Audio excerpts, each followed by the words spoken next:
මරණය හැරෙනකොට ඇගේ ජීවිතේ මරණය පෙනුන දවස තමයි දරුවෙක් බිහි කරන දවස.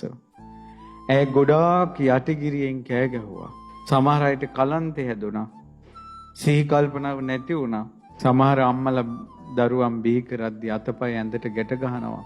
එච්චර වේදනාකාරී. කඳුළු සලසලා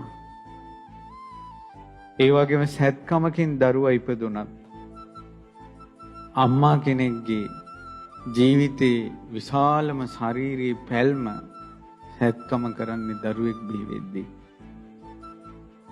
එතකොට ඒ දුක ඒ විඳපු විදිහ දැක්කනම් Tamanට පේනවනම් කේක් කෑල්ලක් කාලා සතුටු වෙනවට වඩා ඒ ආදරණීය අම්මගේ ඒ ආදරණීය තාත්තගේ පාදේ කල්ලලා වැඳලා පින් දෙන එක තමයි කරන්නේ.